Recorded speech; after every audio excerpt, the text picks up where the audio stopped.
प्यारे विद्यार्थियों, आपका 31 तारीख को क्लास 7 का जो पेपर हुआ है उसका पूरा सॉल्यूशन देखेंगे। क्लास 7 का आपका पूरा पेपर हुआ है, आपके सभी सब्जेक्ट एक साथ देखेंगे। 1 मार्क्स के क्वेश्चन से 3 घंटे का समय मिला था और 50 क्वेश्चन आए थे। OMR सीट में आपको आंसर देना था। सभी विषय जिसमें आपका हिंदी, अंग्रेजी, गणित, विज्ञान और सामाजिक विज्ञान को कवर किया गया था। तो इसके आंसर्स को बड़े तरीके से ध्यान से देखेंगे। तो ये आपका 2022 का पेपर हुआ है, उसका है ये। तो चलिए स्टार्ट करते हैं। समझ लेना, सारे आंसर सही तरीके से समझ लेना, क्योंकि बहुत सारे चैनल पे है ना गलत आंसर बताए जा रहे हैं। तो गलत आंसर से आप लोग मिला लोगे और सोचोगे इतना नंबर आएगा, तो आपका गलत हो जा रहा है। तो यहाँ पे सारे 100% सही आंसर देखने हैं आपको, ठीक है। तो पहले क्वेश्चन से स्टार्ट करते हैं। यहाँ पे एक गद्यांश दिया गया है, इस गद्यांश को पढ़ करके विकल्पों का सही चयन करना है। 3 प्रश्न इससे पूछे गए हैं, ठीक है। तो चलिए पहले देखते हैं इस गद्यांश में क्या लिखा है। माटी के बर्तनों और माटी की मूर्तियों की एक सुदीर्घ परंपरा हमारे देश में रही है। सुदीर्घ मतलब होता है बहुत लंबी परंपरा रही है। और माटी का दिया तो सदियों से बहुतेरे घरों में जलता ही रहता है।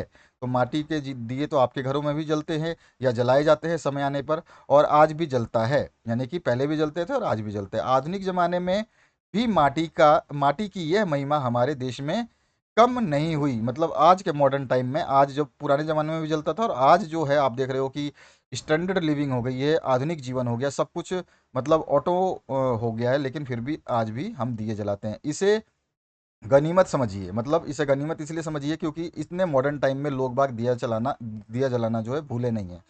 इस आधुनिक उपकरणों ने शहरी जीवन में माटी की जगह भले ही कुछ छीन ली हो, लेकिन यहाँ भी कम से कम पानी से भरा मटका अभी भी बचा हुआ है। यानी कि आधुनिक जगह, आधुनिक उपकरण मतलब जैसे फ्रिज वगैरह आपके आ गए हैं, लेकिन फिर भी पानी ठंडा करने के लिए अभी भी मटके का यूज होता है।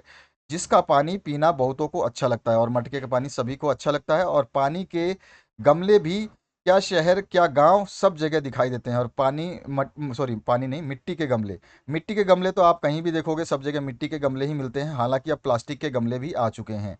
और दिल्ली जैसे शहर की बात करें तो हर गली मोहल्ले में रेहड़ी पर भी मिट्टी के गमले बेचने वाले मिल जाएंगे। यानी रेहड़ी मतलब जो होता है ना वो ठेला, उसके ऊपर जो है मिट्टी के गमले बेचने वाले मिलते हैं। और माटी की सज्जात्मक वस्तुएं भी शहरों में काफ़ी बिकने लगी, यानी सज्जात्मक वस्तुएं भी शहरों में मिट्टी की मिलती हैं।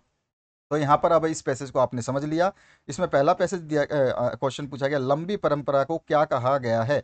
लंबी परंपरा को यहाँ पे देखिए सुदीर्घ परंपरा कहा गया है। तो यहाँ पर जो है आपका आंसर क्या हो जाएगा, सुदीर्घ परंपरा। ए ऑप्शन जो है इसका करेक्ट होने वाला था। इसके बाद जो दूसरा क्वेश्चन है, गद्यांश के आधार पर बताइए कि माटी की कौन सी वस्तु हमारे आसपास नहीं मिलती। तो देखो, माटी की मटका हम देख चुके हैं, इस गद्यांश में बता रहा है मटका देखने को मिला है। मटका आप देख सकते हो आसानी से कि इस मैसेज में लिखा हुआ है। गमले भी आप देख सकते हो कि गमले जो है इस पैसेज में मिला हुआ है। इसके बाद में सज्जात्मक वस्तुएं भी इस आपको पैसेज में मिलेगा। लेकिन एक चीज़ जो है, कुल्हड़ जो मिट्टी की बनती है जिसमें हम चाय वगैरह पीते हैं, जो आपको रेलवे स्टेशन पे कभी आप गए होगे तो आपको मिली होगी, गांव में अभी भी मिलता है। तो ये चीज़ें जो है इसमें नहीं बताई गई है और आसपास नहीं भी मिलती है। ठीक है, तो यहाँ पर कुल्हड़ जो है इसका सही आंसर हो जाएगा। तो डी ऑप्शन आपको सही करना था। इसके बाद आते हैं, इस गद्यांश का मूल भाव क्या है। तो इसका, इस पूरे गद्यांश का मूल भाव बता रहा है कि हमारे को जो मिट्टी का लगाव जो है अभी भी कम नहीं हुआ है। हर जगह पे मिट्टी की जो है वस्तुएं मिलती हैं। तो यहाँ पर जो है मिट्टी के प्रति लगाव जो है, ये ऑप्शन आपका करेक्ट हो जाएगा, ठीक है ना। बाकी आपका कुछ भी ऐसी बात नहीं बताई गई है, तो ए ऑप्शन इसमें करेक्ट करना था। तो तीनों आंसर आपके समझ में आ गए, तो तीनों का आंसर ये होगा। अगले क्वेश्चन की बात करते हैं। मैया मोहू मोही दाहू बहुत खिजायो, मोसो कहत मोल को लीन्हो, तू जसुमती कब जायो। तो मैया मैया मुझे दाऊ दाऊ जो उसका बड़ा भाई है वो बहुत खिजाता है, यानी चिढ़ाता है। और मोसे कहत मुझसे कहता है, को लीनो यानी कि तुमको खरीदा गया है, तुमको जुस्मती कब जायो, तुमको माँ ने जन्म कब दिया, कहा करो अ, इही रीस में रीस के मारे खेलन हो नहीं जात। तो इसी रीस के मतलब ये जो वर्ड बोला है कि तुमको तो खरीदा गया है, तुमको जन्मा नहीं है माता ने, तो इसी खीस की वजह से, इसी रीस की वजह से जो है मैं खेलने नहीं जाता। और पुनी पुनी कहत कौन है माता, और बार बार कहते हैं कौन है माता और कौन है तेरो तात, कौन है तेरे पिता। वो बार बार कहता है कि कौन है तुम्हारी माता और कौन है तुम्हारे पिता। तो सबसे पहले जो यहाँ पर जो है ये लाइन ध्यान रखना, अभी क्वेश्चन में आएगा ये। इस पद्यांश में बड़े भाई के लिए किस शब्द का प्रयोग हुआ है, तो मैंने बताया आपके बड़े भैया क्या है, यहाँ पर दाऊ है। तो दाऊ जो ऑप्शन आपका करेक्ट हो जाएगा। इसके बाद देखिए दूसरा क्वेश्चन, कृष्ण के लिए खेलने न जाने का कारण नहीं था।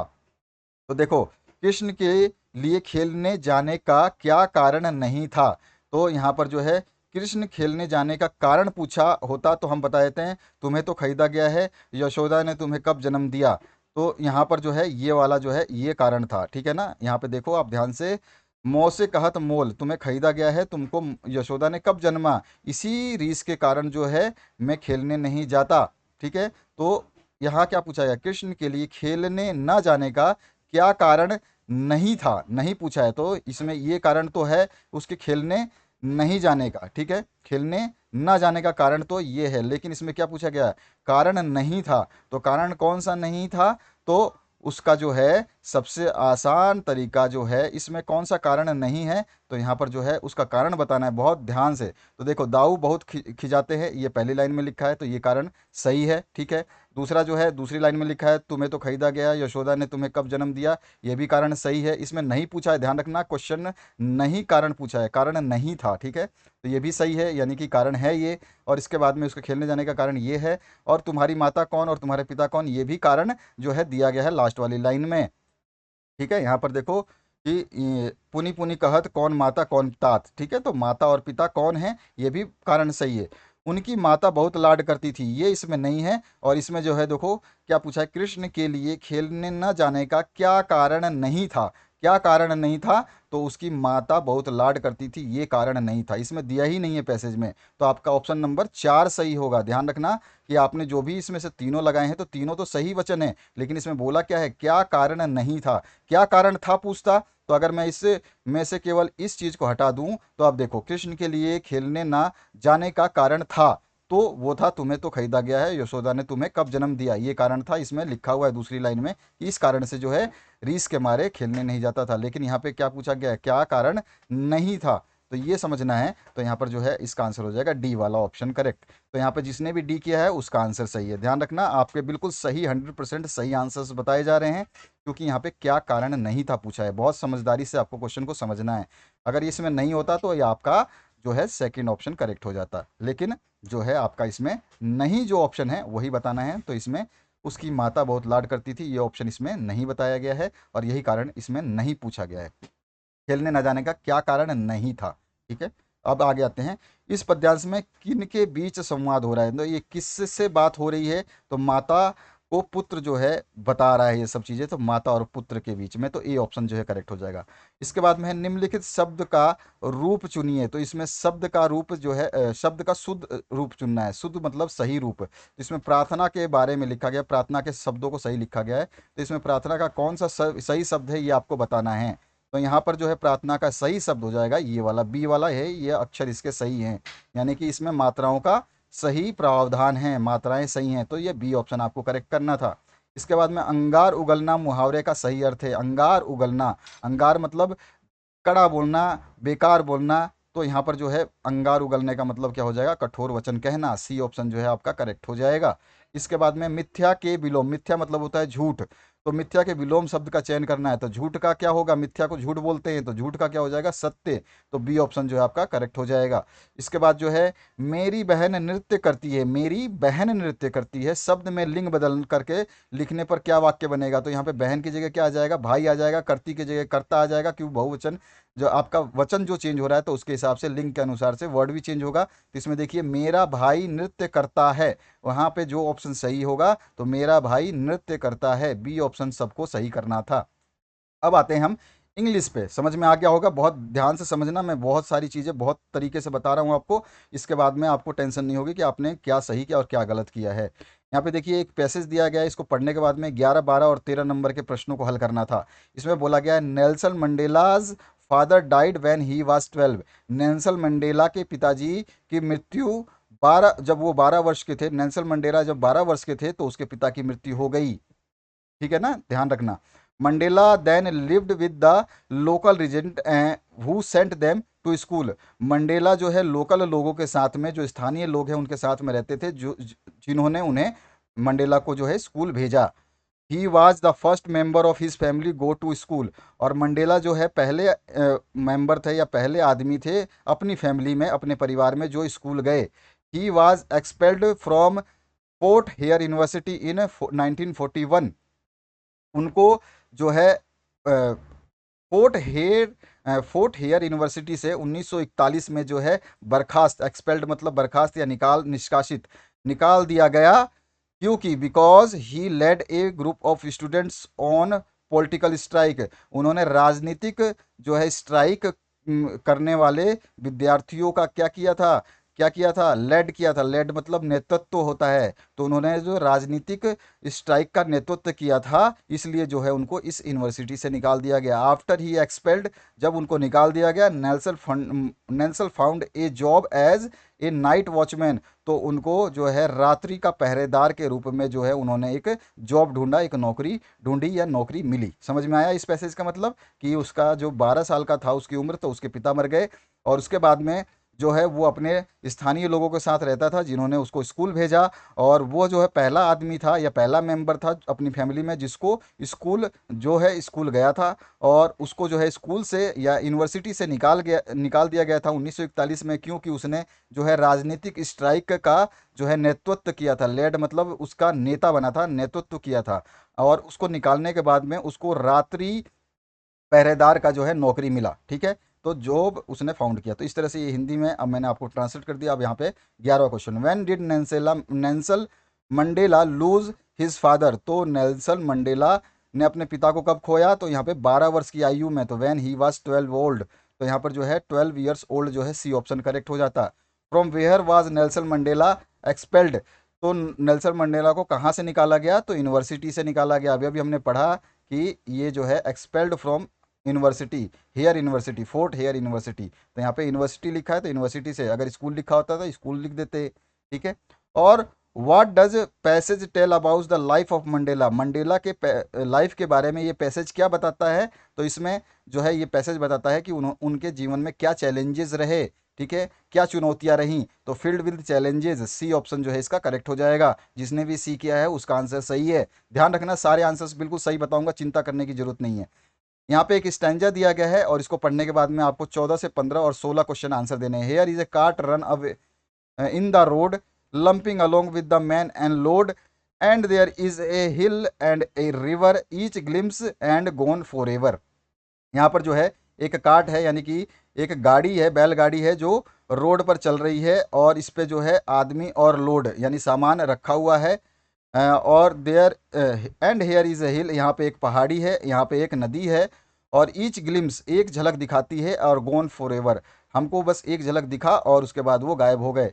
ये जो लाइन है ये दिया गया है एक ट्रेन में। जो ये कवि जिसने ये लाइन लिखी है वो ट्रेन में यात्रा कर रहा है, तो ट्रेन में जो दृश्य उसको दिखाई दे रहे हैं जाते समय, तो उस दृश्य की कामना कर रहा है ये।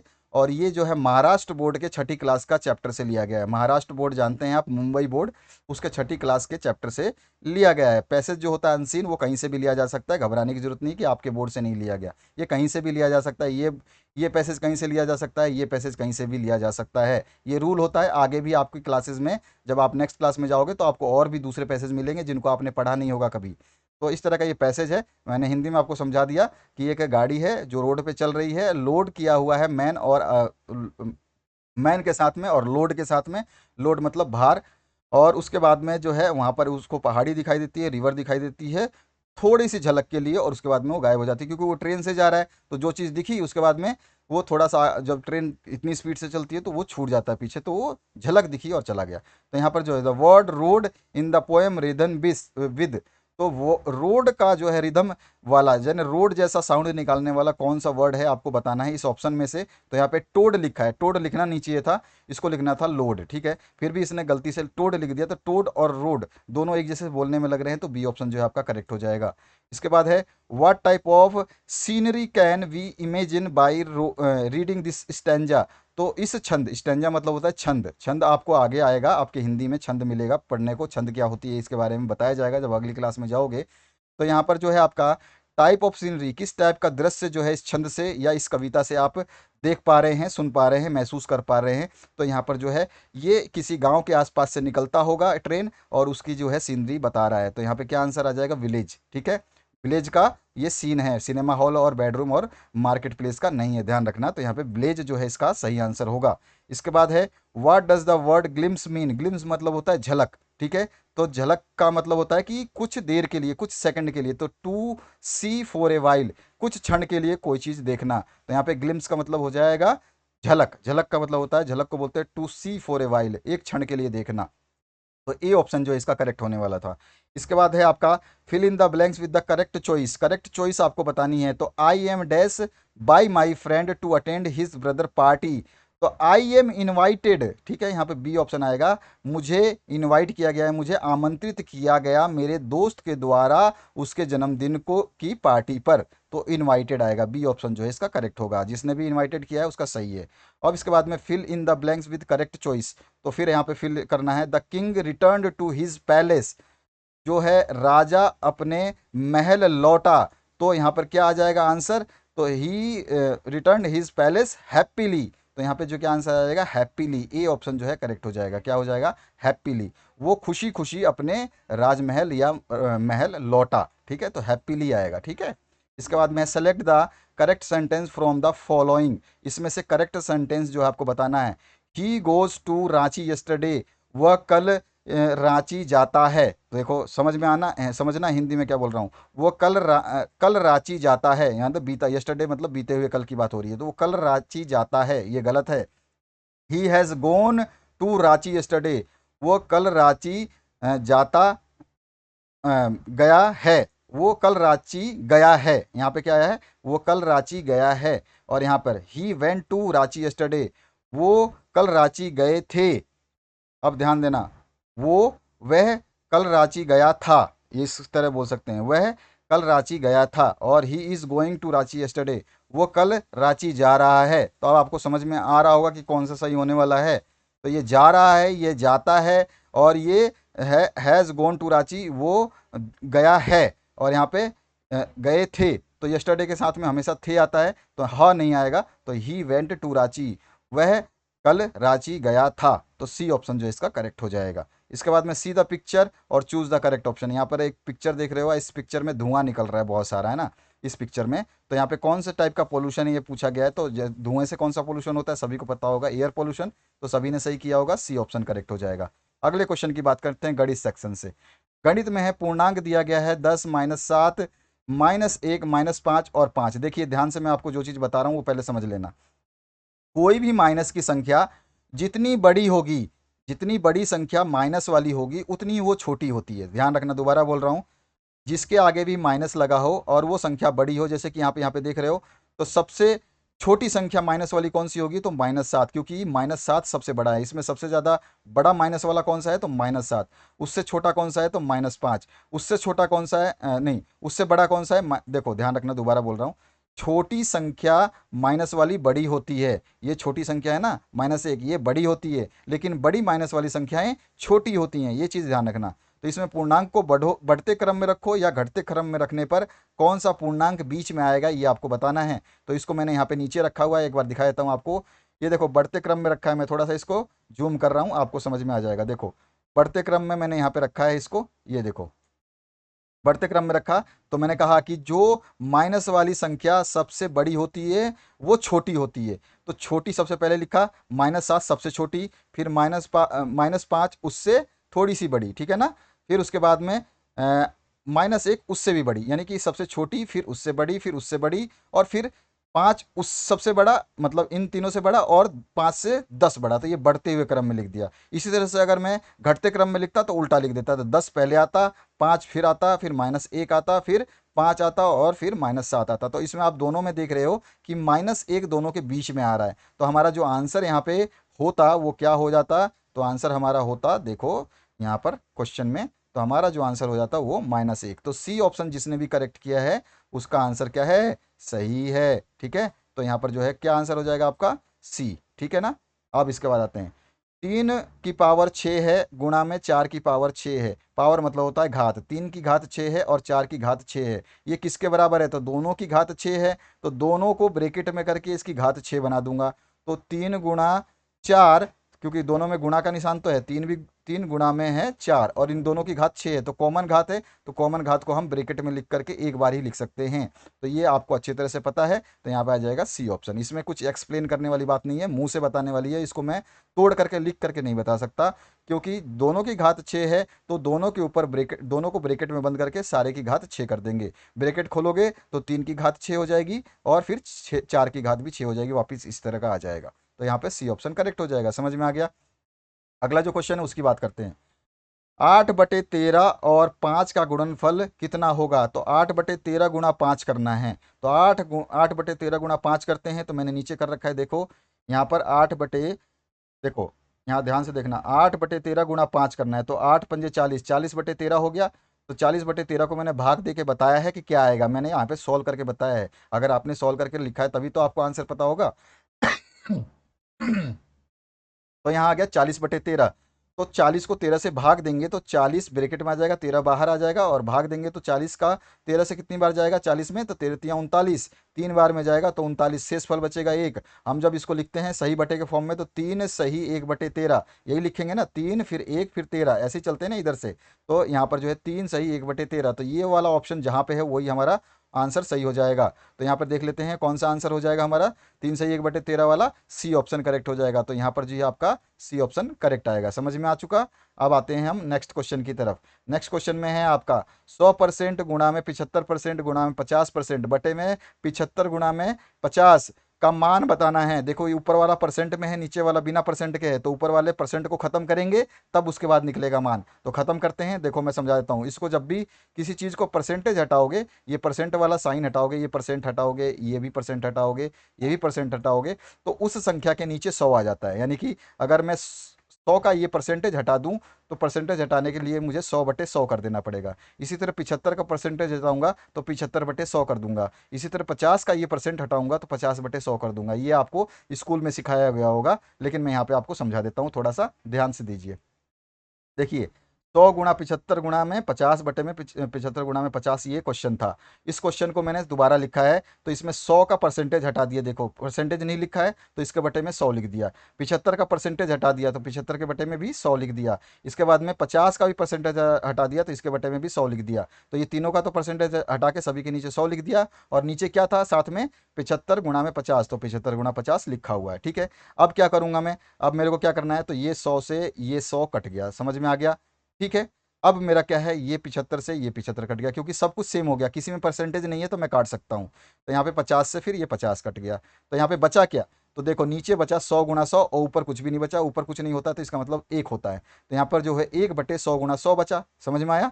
अब 100 गुणा 100 को हम लिख सकते हैं 1 बटे में कितने जीरो हो गए, 1 2 3 4, नीचे में 4 जीरो आ जाएंगे, तो 1 बटे में 10,000। और 1/10,000 को जब डिवाइड करते हैं तो यहाँ पे कितने जीरो हैं, 1 2 3 4, 4 संख्याओं के बाद में पॉइंट लगेगा तो ये नीचे वाला हट जाएगा। तो हमारा एक तो पहले से ही था, अब हमें 4 संख्याएं जोड़नी है, 4 संख्याएं बनानी है, तो फिर जीरो फिर जीरो फिर जीरो, तो 1 2 3 4 संख्याएं यहाँ पे हो गई। ये 4 संख्याओं के बाद में पॉइंट लगेगा, तो पॉइंट लगा दिया, ये रहा। तो 0.001 आ गया। अब ये ऑप्शन में हमारे नहीं है, इसमें ऑप्शन में क्या दिया गया है, इसमें सब में परसेंट लगाया हुआ है। तो परसेंट निकालने के लिए क्या करते हैं, जो हमारा आंसर आया ना इसको गुणा कर देते हैं 100 से। देखो जब परसेंटेज हटाना होता है तो भाग दे देते हैं, परसेंटेज बनाना हो तो गुणा कर देते हैं। तो 100% से गुणा कर देंगे, तो 100 से गुणा करोगे तो इसका आंसर क्या आ जाएगा, देखो गुणा करके आपको आता होगा, अच्छी तरीके से गुणा करके देख लेना, मैंने जो सॉल्व कराया एक बार कर लेना, आपका बेसिक नॉलेज अच्छा हो जाएगा, आपकी मैथ की प्रैक्टिस अच्छी हो जाएगी। ठीक है, हर चीज़ मैंने बताई है, चिंता मत करो, सब कुछ सॉल्व करके बताऊंगा मैं आपको। तो इसका पॉइंट ये वाला जो आंसर आया, ये तो आंसर हमको ऑप्शन में ही नहीं दिया है, तो इसको हम परसेंटेज में बदल देंगे। परसेंटेज में बदलने के लिए हम क्या करेंगे, 100 से इसको गुणा कर देंगे, 100% से गुणा कर देंगे, तो 100% से गुणा करोगे तो 0.01% आ जाएगा। गुणा करके देख लेना, आपको गुणा करना आता है। तो यहाँ पे गुणा करने पे 2 जीरो इसमें से कम हो जाएगा, 100 से गुणा कर रहे हैं तो 100 में कितने जीरो हैं, यहाँ पर देखो 2 जीरो हैं, तो 2 जीरो यहाँ से मैं कम कर दूंगा, ये वाले 2 जीरो कम कर दूंगा। तो 2 जीरो कम किया तो ये पॉइंट कहाँ उठ के चला गया, 2 जीरो के बाद में। तो 2 जीरो के बाद में बचा क्या, 0 और 1, तो 0 और 1%। तो ये आंसर कौन सा है ये देखते हैं। तो ये आंसर हमारे को दिया जा रहा है सी ऑप्शन में। तो सी ऑप्शन जो है हमारा कौन सा है, करेक्ट हो जाएगा। तो यहाँ पर जो आंसर आ जाएगा हमारा सी आ जाएगा। समझ में आ गया अभी आपको ये कैसे सॉल्व करना था। अब आते हैं 3a क्यू, 3 की पावर 3a क्यू, a की पावर 3 है, प्लस में 4ab में क्या जोड़ा जाए कि a क्यू प्लस में ab प्लस में b स्क्वायर प्राप्त हो। यानी कि सिंपल सी बात है यार, यहाँ पे अगर मैं लिखता हूँ कि 5 में क्या जोड़ा जाए कि 7 प्राप्त हो, तो मैं क्या करूँगा, 7 में से 5 को घटा दूंगा, तो मुझे पता है कि 2 जोड़ेंगे तो 7 प्राप्त होगा। 5 में से समझ में आया ना। तो ये वैसा ही क्वेश्चन है। तो इसमें से इस वाले संख्या में से, इस वाली संख्या में से इसको अगर घटा दूंगा तो मुझे वो संख्या मिल जाएगी जो इसमें जोड़ने से ये प्राप्त हो जाए। ठीक है ना। तो मुझे इसमें से केवल इसमें से इसको माइनस करना था। तो चलिए 25वें का आंसर मैं माइनस करके दिखाता हूँ आपको। देखो यहाँ पर इस साइड में मैं थोड़ा सा कर लेता हूँ। यहाँ पर जो है, एक सेकेंड रुको, एक सेकेंड, मैं आपको सब कुछ समझाऊंगा, घबराने की आवश्यकता नहीं है, टेंशन मत लो, थोड़ा सा संयम रखना और समझना। हर चीज़ समझने की जरूरत होती है। आंसर की कोई भी बता देगा, गलत बता देगा तो गलत थोड़ी मान लोगे। तो देखो, a क्यू प्लस में ए बी प्लस में बी स्क्वायर, ये आपको दे रखा है क्वेश्चन में। ठीक है ना। यहाँ पर देखोगे तो ये क्वेश्चन में यहाँ पर दिखा देता हूँ। ये देखो, a क्यू प्लस में ए बी प्लस में बी स्क्वायर दे रखा है और उसमें से ये घटाना है। तो यही चीज़ मैंने नीचे लिखी है। ठीक है, अब आ जाओ यहाँ पर जो है, देखो ध्यान से। तो ये हमको दिया हुआ था क्वेश्चन में, ये चीज़ हमें दी गई थी। ठीक है। अब हमें जो है इसमें से ये वाला घटाना था। तो जो ए क्यू होता है ना, उसके ए क्यू नीचे लिखेंगे, जो ए बी वाला होता है उसके ए बी नीचे लिखेंगे, बी स्क्वायर नहीं दिया तो छोड़ देंगे। जब हम घटाएंगे तो जो है साइन बदल जाते हैं, नीचे वाले के सबके साइन बदल, घटाने पे जो प्लस है वो माइनस हो जाता है, माइनस जो प्लस। तो ये देखो 3 जो है 3a क्यू, ये पहले से ही प्लस का है, जो निशान नहीं होता तो वो प्लस का होता है, आपको पता ही है। तो यहाँ पर जो है प्लस का क्या हो जाएगा, ये माइनस हो गया। ये प्लस का पहले से ही दे रखा है क्वेश्चन में, तो ये भी माइनस हो गया। अब हमको घटा देना है। तो बी स्क्वायर के नीचे कुछ नहीं है, तो बी स्क्वायर प्लस का है, प्लस का आ गया। अब देखो यहाँ पे माइनस का 4ab है, क्योंकि हमने साइन चेंज कर दिया, घटाने पे साइन चेंज होता है, बता चुका हूँ मैं। तो ये माइनस का 4ab है। तो माइनस के 4ab में से प्लस का ए बी घटाओगे तो माइनस का 3ab बचेगा। समझ में आया ना। ये चीज़ आपको सिखाई गई हुई स्कूल में, मैं यहाँ पे सॉल्व करके बता रहा हूँ। माइनस का 4ab में से अगर प्लस का, यानी कि मैं कहूँ कि माइनस के 3 में से प्लस का 1 घटाओ, तो माइनस के 3 में से 1 घटाओगे तो माइनस का 2 बचेगा। समझ में आया ना आपको। तो यहाँ पर क्या आंसर हो जाएगा, तो यहाँ पे माइनस का 3ab आएगा। ठीक है ना। 4 में से 1 ab गया तो 3ab, 4 में से 1 गया तो 3। लेकिन बड़ा कौन सा है, तो 4 वाला है, इसकी साइन क्या है, माइनस, तो माइनस लगा दिया। इसी तरह से इन दोनों में से मैंने 3a क्यू में से 1a क्यू घटाना था, 2a क्यू बचा। लेकिन बड़ा कौन सा है इसमें से, बड़ा नीचे वाला है 3 वाला, और इसकी साइन क्या है, माइनस है, तो इसका भी माइनस लगा देंगे। तो ये वाला ऑप्शन हमें ढूंढना है, -2a Q -3ab plus B square. तो ये हमारा जो आंसर है, ये हमारा सही आंसर होगा। तो देख लेते हैं, -2a Q -3ab plus B square. तो हमारा जो है बी ऑप्शन जिसने भी सही किया है उसका ये आंसर सही हो जाएगा। क्लियर हुआ। तो यहाँ पर जो है आपका आंसर क्या हो जाएगा, बी वाला जो है सही हो जाएगा। ठीक है। तो इसी को आंसर आपको सही करना था। अब आते हैं नेक्स्ट क्वेश्चन की तरफ। नेक्स्ट क्वेश्चन में आपसे क्या पूछा गया है कि इसमें पूछा गया है एक्स मीटर का मान होगा, एक्स मीटर है, एक्स मीटर है, ध्यान रखना कि ये मीटर में दिया गया है, और यहाँ पे सब कुछ ऑप्शन आपको सेंटीमीटर में दिया गया है। तो मीटर को सेंटीमीटर में कन्वर्ट करने के लिए क्या करते हैं, तो यहाँ समझ लो। देखो, 1 मीटर बराबर क्या होता है, 1 गुणा में 100 सेंटीमीटर, पता है ना। एक एक जो है ये वाला एक इधर लिख देते हैं, उसके गुणा में 100 कर देते हैं। इसी तरह से क्वेश्चन में दिया था एक्स मीटर, तो एक्स मीटर है तो एक की जगह अब क्या दे दिया, यहाँ पे देखो, यहाँ पे आपको दिया हुआ है x1, और इसकी जगह क्या दिया, यहाँ पे क्या दिया हुआ है, आपको दिया है x। तो इस x मीटर, यहाँ पे 1 मीटर था तो 1 गुणा में 100 किया था, तो x मीटर होगा तो क्या करेंगे, x गुणा में 100 करेंगे। तो x गुणा में 100 सेंटीमीटर जो है हमारा आंसर आना चाहिए। तो हमारा जो ऑप्शन है x गुणा में 100 सेंटीमीटर, उसको हम देखेंगे।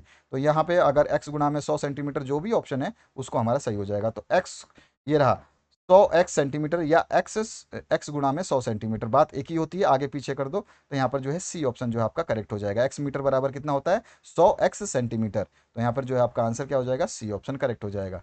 27वां क्वेश्चन, ए बी सी एक समद्विबाहु त्रिभुज है जिसकी ए बी और ए सी भुजा, यानी कि जो है आपको ए बी ये वाली भुजा, ठीक है, और एक आपको ये वाली भुजा जो है, दोनों बराबर दी गई हैं।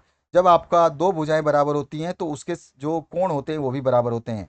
यानी कि अगर मैं बोलूं कि ये वाला जो कोण है आपका, अगर हम समझें तो मैं कहूं कि ये बी वाला कोण और सी वाला कोण दोनों बराबर है।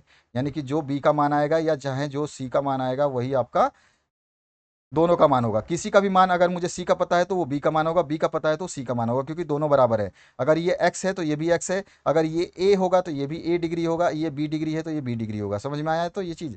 और हमें पता होता है कि एक त्रिभुज के तीनों कोणों का योग जो है 180 डिग्री होता है। तो मुझे पता है कि ये भी पता है कि ये जितना होगा उतना ये होगा। तो मान लिया मैंने ये x है, तो ये भी कितना होगा, x होगा। तो हमें तीनों कोणों का योग पता है कि तीनों कोणों का योग कितना होता है, 180। तो मैंने इसको सॉल्व किया है। देखिए, कोण ए प्लस कोण बी प्लस कोण सी कितना होता है, 180 होता है। यही हमने पढ़ा है, तीनों कोणों का योग होता है 180। कोण ए हमारे को 50 दिया हुआ है, कोण बी को मैंने मान लिया x। अगर कोण बी मैंने x माना है तो मैंने अभी बताया b और c दोनों बराबर होते हैं क्योंकि समद्विबाहु त्रिभुज है।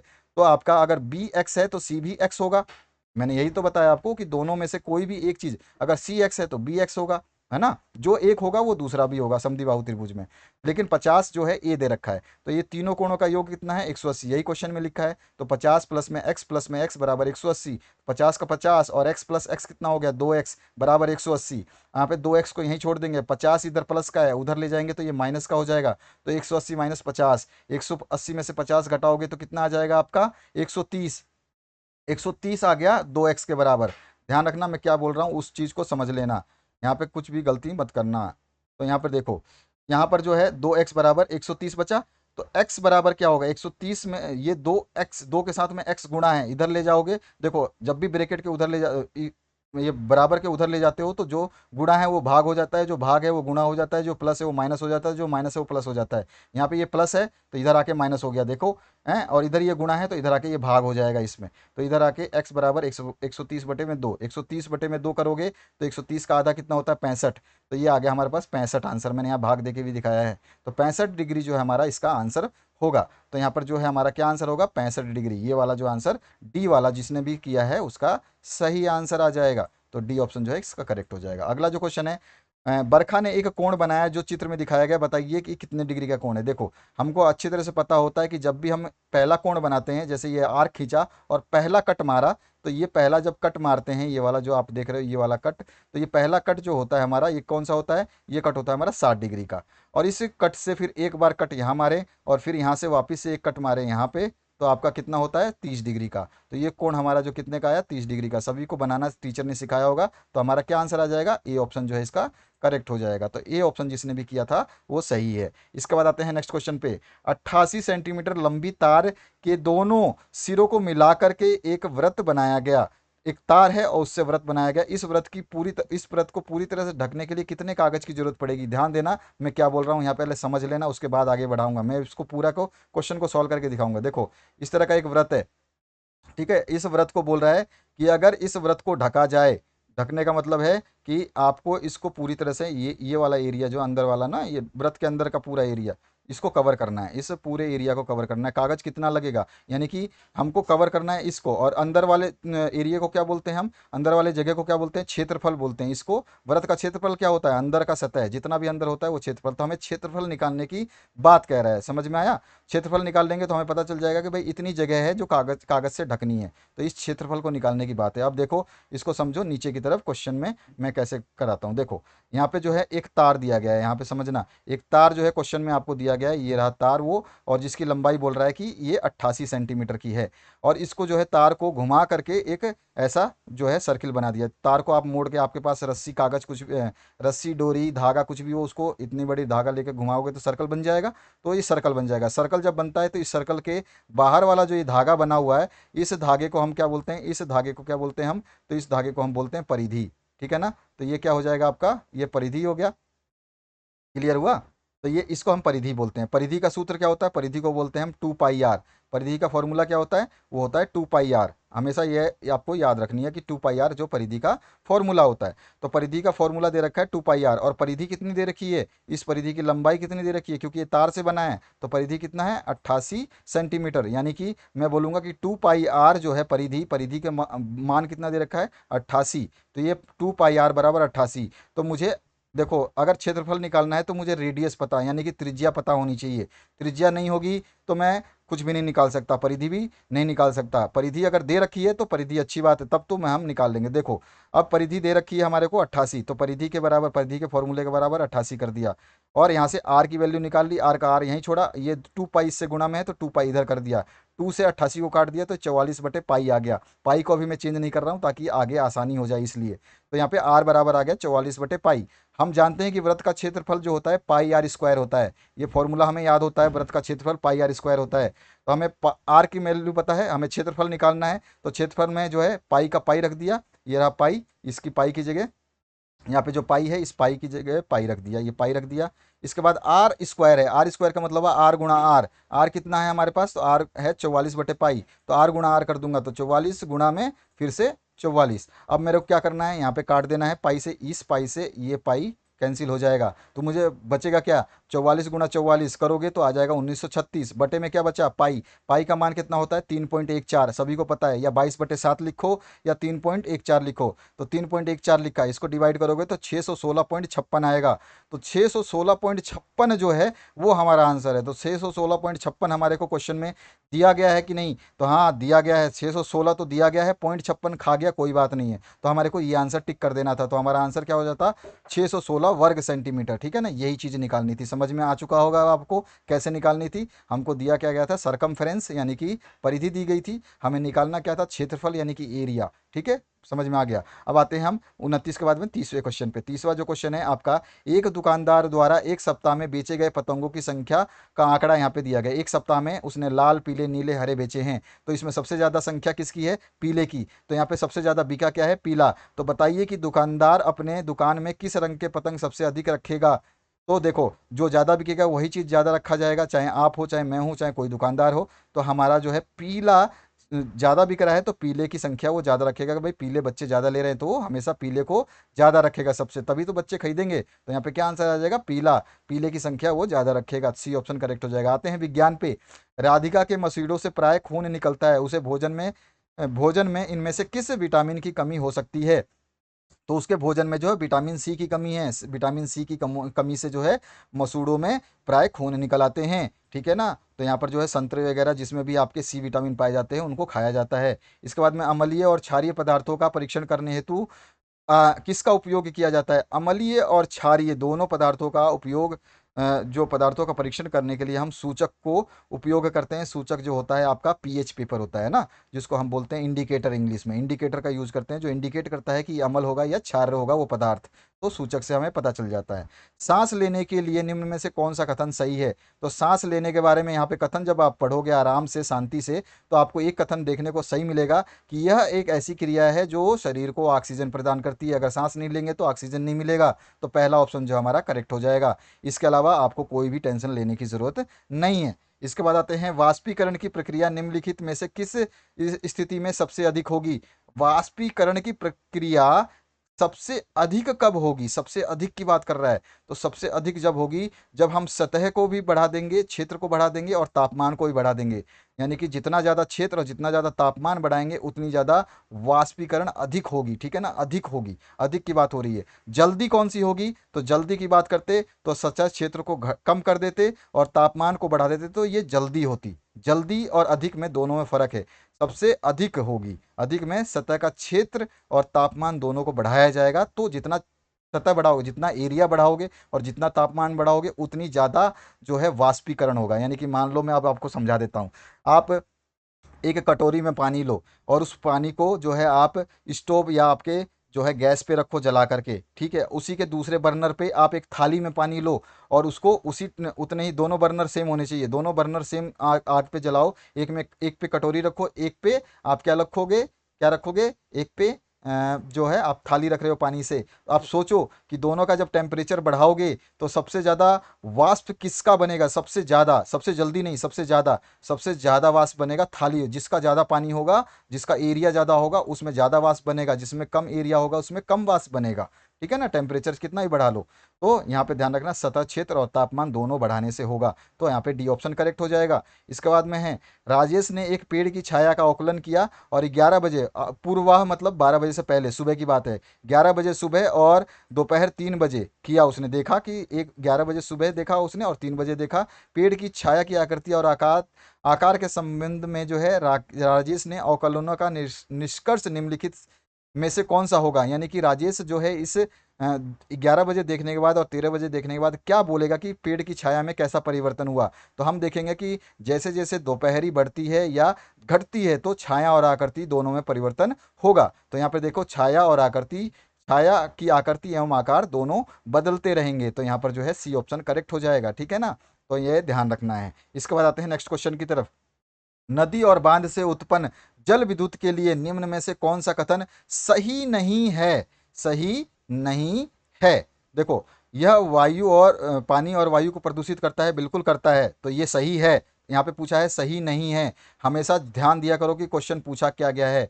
यहाँ पे आपसे क्वेश्चन पूछ रहा है कि सही नहीं है, तो इस चीज़ को आपको बहुत ध्यान से समझना होता है। तो यहाँ पर जो है जल विद्युत उत्पादन से बड़े पर्यावरणीय प्रभाव हो सकते हैं, ये भी सही है। बांध स्थानीय लोगों को नदी की जीवन रेखा से अलग करते हैं, ये भी सही है। सतत बांध सतत विकास को प्रोत्साहित करते हैं, ये सही नहीं है। तो यहाँ पर जो है आपका कौन सा ऑप्शन आ जाएगा, तो यहाँ पे आपका डी ऑप्शन करेक्ट होना था इसमें, ठीक है। जिसने भी डी ऑप्शन लगाया है वो सही है। अगर कोई भी ऑप्शन आपने दूसरा लगा दिया इसके अलावा आपका गलत हो जाना है। इसके बाद आते हैं 37 नंबर में, निम्नलिखित में से कौन सा कथन सत्य नहीं है। तो सही नहीं है, फिर से वही बात, सही नहीं है यानी कि सत्य नहीं है। सत्य नहीं की बात हो रही है, ध्यान रखना। तो देखो, पहला क्वेश्चन, पहला ऑप्शन क्या है, सभी भवनों के विद्युत परिपथ में फ्यूज लगाए जाते हैं, ये सही है। इसके बाद में यदि परिपथ में विद्युत परिपथ में उपयुक्त फ्यूज लगाया जाए, उपयुक्त मतलब सही फ्यूज लगाया जाए, उपयुक्त का मतलब सही फ्यूज लगाया जाए, तो सुरक्षित सीमा से अधिक विद्युत धारा होने से वो उड़ जाएगा। तो बिल्कुल, अगर सही फ्यूज लगाया है तो अगर फ्यूज की कैपेसिटी से ज़्यादा विद्युत धारा प्रवाहित होगी तो वो उड़ जाएगा, यानी कि विद्युत सप्लाई बंद हो जाएगी। तो ये भी सही है, सत्य है। किसी विद्युत परिपथ में सुरक्षित प्रवाहित होने के लिए, यानी कि आराम से सही से प्रवाहित, सुरक्षित मतलब सही ढंग से प्रवाहित होने के लिए विद्युत धारा की अधिकतम सीमा होती है, नहीं, यही गलत है इसमें। विद्युत धारा की अधिकतम सीमा सुरक्षित नहीं होती, वो तो मैक्सिमम हो गई। तो मैक्सिमम सीमा कभी भी सुरक्षित नहीं होती, लोअर सीमा सुरक्षित हो सकती है। तो यहाँ पर जो डी ऑप्शन है ये सही है आपका, ये भी सत्य है, लेकिन इसमें सत्य नहीं है जो है सी ऑप्शन, ये सत्य नहीं है। तो सी ऑप्शन करेक्ट करना था। जिसने भी इस सी ऑप्शन को लगाया है उसी का आंसर सही है, बाकी सभी के गलत हैं। तो किसी भी विद्युत परिपथ में सुरक्षित प्रवाहित होने वाली धारा का मान अधिकतम नहीं होना चाहिए। अगर अधिकतम है तो वो सत्य नहीं है। अगर अधिकतम होगी तो मतलब कि वो जलाएगा, फ्यूज तोड़ेगा और सब कुछ गड़बड़ कर देगा। लो होगी तो फ्यूज नहीं टूटता, आपको पता है वोल्टेज कम आता है तो फ्यूज नहीं उड़ता, लेकिन जब वोल्टेज ज़्यादा होती है तो सब कुछ जल जाता है। तो यहाँ पर जो है सी ऑप्शन खराब है, गलत है, सत्य नहीं है, ठीक है, सी ऑप्शन होगा। इसके बाद आते हैं, सुमित 600 मीटर लंबी गली का रास्ता 4 मिनट में तय करता है। सुमित की चाल जो है किलोमीटर प्रति घंटा में निकालनी है। भैया देखो, यहाँ पे तो मीटर और मिनट में दे दिया, पूछ लिया किलोमीटर और घंटा में, यानी कि आपको इस मीटर को किलोमीटर में बदलना है और ये मिनट को जो है घंटे में बदलना है। और आपको क्या बोल रहा है कि कितनी दूरी होगी, मतलब ये सुमित की चाल निकालनी है, और चाल होता है दूरी बटे में समय। तो दूरी हमको दे रखी है, समय भी दे रखा है, लेकिन दोनों में अंतर ये है कि वो पूछ रहा है किलोमीटर और घंटा में, दिया हुआ है मीटर और मिनट में। तो इसको इनको चेंज करना पड़ेगा। मैं इसको सॉल्व करके आपको दिखा देता हूँ। नीचे ऊपर मैंने सॉल्व किया था, मैं यहाँ पे दिखा देता हूँ। देखो, चाल होती है दूरी बटे समय, डिस्टेंस अपॉन में टाइम। चाल मतलब होता है स्पीड, स्पीड इजकल्स टू क्या होता है, आप जब बाइक पे चलते हो तो आप कितनी देर में कितना जगह पहुंच किस जगह पहुंचते हो, कितनी दूरी तय करते हो, वही आपकी स्पीड होती है, चाल होती है ना। तो दूरी बटे समय, तो दूरी आपने 600 मीटर तय करी कितने समय में, 4 मिनट में। ये समझ में आया, इतना ये दिया हुआ है, लेकिन हमको निकालना क्या है, हमको घंटे में निकालना है। तो ये मीटर को घंटा बनाना है, मिनट को सॉरी मीटर को जो है किलोमीटर बनाना है और मिनट को घंटा बनाना है। तो इसको मीटर में सबसे पहले 600 मीटर दिया हुआ है, 600 मीटर को मैं किलोमीटर में बनाना है। तो आपको अच्छी तरह से पता है, स्कूल में सिखाया होगा कि जब आपका मीटर होता है तो उसको किलोमीटर बनाने के लिए 1000 से भाग दे देते हैं। तो 1000 से भाग दोगे तो कितना आ जाएगा, 0.6 किलोमीटर। तो हमने पहला किलोमीटर बना लिया, बाद में हम फॉर्मूले में रख लेंगे, इस फॉर्मूले में बाद में रख लेंगे। दूरी हमने किलोमीटर में बना लिया। अब हमारा 4 मिनट, 4 मिनट को हम 60 से भाग देंगे, मिनट है तो सेकंड में मिनट को घंटे में बताने के लिए 60 मिनट से भाग देंगे, तो 4 बटे में 60, तो ये घंटे में बदल गया, एच मतलब घंटा।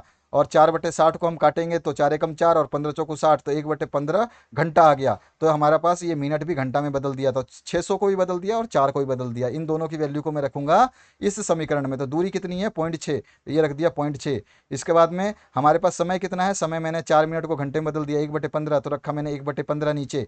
1/15 रखते हैं तो ये नीचे वाली संख्या ऊपर चली जाती है, तो यहाँ पे क्या हो जाएगा, 15 चला जाएगा ऊपर 6 की तरफ, तो यहाँ जाएगा 0.6 गुणा में 15, और 0.6 गुणा में 15 करोगे तो 15×6 = 90, तो 90 आ जाएगा। एक के बाद पॉइंट है तो जीरो के बाद में एक पॉइंट लगा देंगे, 9 किलोमीटर प्रति घंटा। तो यहाँ पर जो आंसर निकालना हमें 9 किलोमीटर प्रति घंटा का, तो वो देखना है हमारा 9 किलोमीटर प्रति घंटा का रास्ता, मतलब वो स्पीड कौन सा में आ रहा है, तो बी ऑप्शन में आ रहा है। तो ये ऑप्शन जो है आपका सही होना था। अभी समझ में आ गया होगा आपने, अगर सभी ने निकाला होगा तो ये आंसर आएगा। इसके बाद आते हैं, अनिल ने धातु के एक टुकड़े के पास चुंबक रखा, धातु का टुकड़ा, धातु मतलब लोहे का होगा, धातु मतलब हर चीज धातु होती है जो आपका, और देखा कि धातु का टुकड़ा जो है एक लोहे की कील को आकर्षित करता है। जैसा कि चित्र में दिखाई दिया है, यहाँ पे कील है और यहाँ पर जो है, यहाँ पर ये मैग्नेट है और यहाँ पे ये धातु का टुकड़ा है। ये धातु का टुकड़ा जो है कील को आकर्षित करता है। तो अनिल ने अपने अवकलन को स्पष्ट करने के लिए निम्न कथन दिए। धातु एक चुंबकीय पदार्थ है, ये धातु जो है एक चुंबक से, मतलब चुंबक से चिपक रहा है, यानी कि ये चुंबकीय पदार्थ है। और धातु एल्युमिनियम है, धातु एल्युमिनियम होगा तो चुंबक से नहीं चिपकेगा, ठीक है। और धातु का एक टुकड़ा एक अस्थाई चुंबक बन गया, यानी कि चुंबक तो मैंने इसमें चिपकाया था, लेकिन ये धातु क्या बन गया, एक चुंबक की तरह व्यवहार करने लगा। अस्थाई मतलब होता है कि टेम्पररी रूप से काम कर रहा है, बाद में ये काम करना बंद कर देगा, तो इसका मतलब ये अस्थाई रूप से चुंबक बन गया क्योंकि इसने कील को खींच लिया, तो ये भी सही है। इसके बाद में धातु जो है लोहा है, लोहा होगा तभी चुंबक में चिपकेगा, तो यानी कि ये धातु जो है लोहा है। तो इसमें तीनों चीज हमको देखने को सही मिली। एक तो ये धातु जो है एक चुंबकीय पदार्थ है, धातु क्या है, ये चुंबकीय पदार्थ है, चुंबक की तरफ आकर्षित हो रहा है। धातु का टुकड़ा जो है स्थायी चुंबक बन गया, और धातु लोहे का है। तो 1, 3 और 4 कथन सही है, तो डी ऑप्शन करेक्ट हो जाएगा। 40वां क्वेश्चन है, निम्न में से पवन के बहाव की दिशा कौन सी होगी। पवन के बहाव की दिशा हमेशा उच्च दाब से अधिक दाब से निम्न दाब की तरफ होती है, तो अधिक दबाव वाले क्षेत्र से कम दबाव वाले क्षेत्र की ओर हमेशा, बस ये आपको ध्यान रखना है, पवन हमेशा हाई लेवल से लो लेवल की तरफ बहती है। जैसे कि अब मैं आपको एक आइडिया देता हूँ, समझ लेना। जैसे कि एक कूलर आपके घर में है, ठीक है, और उस घर में आप खिड़की दरवाजे सब बंद कर दो, तो उस कूलर की हवा आपके घर में नहीं आएगी, क्योंकि आपका जो है घर का जो दबाव है वो ज़्यादा हो गया सब कुछ बंद करने से, तो आपको वो कूलर की हवा महसूस नहीं होगी। लेकिन कूलर की तरफ जाओगे, बाहर खिड़की की तरफ जाओगे, तो आप देखोगे खिड़की से बहुत तेज जो है हवा निकल रही है। तो क्यों निकलती है, क्योंकि बाहर जो है दबाव कम है और कमरे का दबाव ज़्यादा हो गया बंद करने की वजह से। तो इसका मतलब यह अधिक दबाव से क्षेत्र से वो कम दबाव वाले क्षेत्र में जाता है, ठीक है। तो यहाँ पर जो है ए ऑप्शन आपका करेक्ट होना था। इसके बाद आते हैं 41वें नंबर क्वेश्चन पे, सामाजिक विज्ञान। दिए गए चित्र में अपर्दित स्थल आकृति को प्रदर्शित किया गया है। कौन सी भू आकृति है, तो ये आपका इस तरह की आकृति जो वी शेप बनाती है, इसको हम वी शेप आकृति बोलते हैं, ये होती है हमारी नदी घाटी, ठीक है ना। तो यहाँ पे ए ऑप्शन करेक्ट हो जाएगा, ध्यान रखोगे, वी शेप जो भी आकृति होती है वो हमारी होती है नदी घाटी। इसके बाद आते हैं, कांगो बेसिन एक दक्षिण पूर्व एशिया में कठोर लकड़ी के वन पाए जाते हैं, ये अमेजोन बेसिन में है, ठीक है। अमेजोन, अमेजोन का नाम सुना है आपने, शॉपिंग सेंटर है, लेकिन अमेजोन जो है अफ्रीका में है, एक बहुत बड़ा जंगल है, विश्व का सबसे बड़ा जंगल है, ठीक है। आप लोग कई मूवी में भी देखते होंगे, थोड़ा थोड़ा दृश्य दिखाते हैं। तो इस प्रकार के वन को क्या कहते हैं, तो इस प्रकार के वन को जो है उष्णकटिबंधीय सदाबहार वन कहते हैं। यहाँ पर ये सदाबहार वन है, ठीक है ना। ये वन बहुत बड़ा है, अपने आप में बहुत बड़ा, एक देश के बराबर है, बहुत बड़ा वन है ये, ठीक है ना। तो इसको हम उष्णकटिबंधीय सदाबहार वन कहते हैं। तो यहाँ पर जो आपका डी ऑप्शन करेक्ट होना था। इसके बाद में, झारखंड में रेल परिवहन की तुलना में सड़क परिवहन का विकास अधिक होने का क्या कारण है। देखो, रेल परिवहन की तुलना में सड़क परिवहन का विकास होने के क्या कारण हैं। तो रेल परिवहन का ध्यान रखना कि आपसे पूछा क्या जा रहा है, आंसर देने से पहले समझने क्वेश्चन को। तो आंसर क्या होना चाहिए आपके हिसाब से, बिल्कुल आपने जो गलत किया होगा तो गलत किया होगा। देखो इसमें आंसर आ जाएगा ए ऑप्शन, वनों की अधिकता। झारखंड में रेल परिवहन की तुलना, रेल परिवहन जो होता है ये भूभाग पे आसानी से बिछाए जा सकते हैं, ठीक है। वनों की वजह से ये नहीं बिछाए जा सकते हैं, वनों की कटाई करनी होगी, वन जो है सघन मार्ग होते हैं, और वनों के बीच से मध्य से रास्ता निकालना भी जो है खतरनाक होता है। तो झारखंड में सबसे ज़्यादा अधिकता, झारखंड का नाम ही वनों की अधिकता की वजह से पड़ी है। तो झारखंड में रेल परिवहन की तुलना में सड़क परिवहन का विकास अधिक होने का कारण है वनों की अधिकता।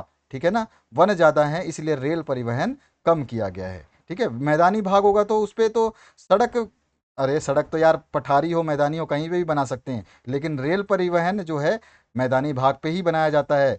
पहाड़ी भाग पे थोड़ी रेल बनाया जाता है, आपको पता ही है रेल आपका जो है समतल भागों पे बनाया जाता है। तो मैदान यहाँ पे क्या पूछ रहा है, अधिकता किसकी है, सड़क की। और सड़क की अधिकता का रीजन क्या है, वनों की अधिकता। तो यहाँ पे ए ऑप्शन करेक्ट होना था। ठीक है ना, तो जिसने भी ए ऑप्शन सही किया है उसका सही है। इसको बताते हैं, सांथल जनजाति में चित्रकला किस रूप में प्रसिद्ध है। आपको तो इसका आंसर क्या हो जाएगा, सभी ने सही किया होगा, लोक कला।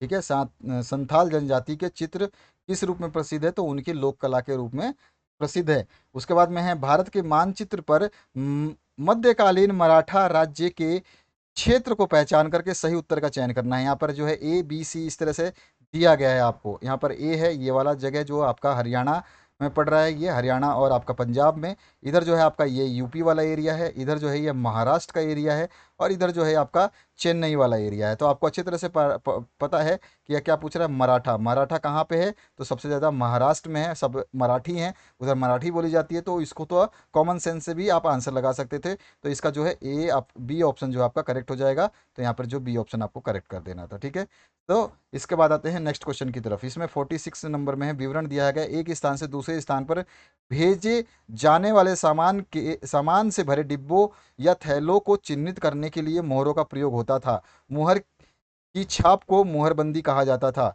तो यहाँ पे प्रश्न पूछा गया, सामान को एक स्थान से दूसरे स्थान पर भेजने के लिए किस छाप को अपनाया जाता था। तो ये तो सीधा सीधा लिखा है, आपने सभी ने आंसर दिया होगा कि यहाँ पे सामान को एक स्थान से दूसरे स्थान पर भेजने के लिए किस छाप का, छाप की बात पूछ रहा है। ठीक है ना, और यहाँ पर जो है देखो, यहाँ पे भेजने के लिए किस चिन्हित करने के लिए कौन सा क्या लगाते थे, मुहर की छाप। ठीक है ना, तो इसको मुहरबंदी कहते थे। तो यहाँ पे छाप जो है मुहर से संबंधित है, इसलिए यहाँ पे मुहर आ जाएगा।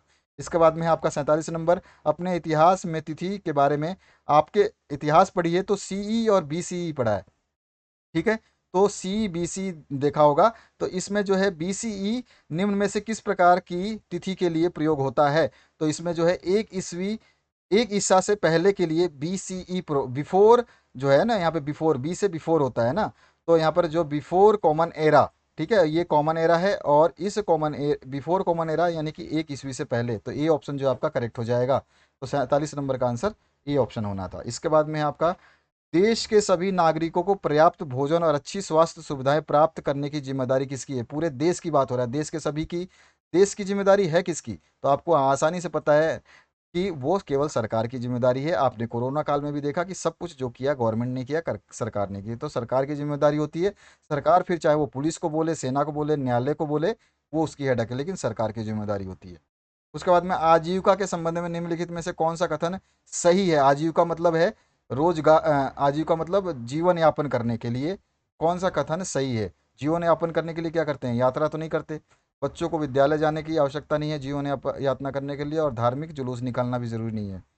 कृषि से जुड़े कार्य करना जीवन यातना जीवन यापन के लिए या आजीविका के लिए जरूरी है। तो यहाँ सी ऑप्शन जो है आपका करेक्ट हो जाएगा।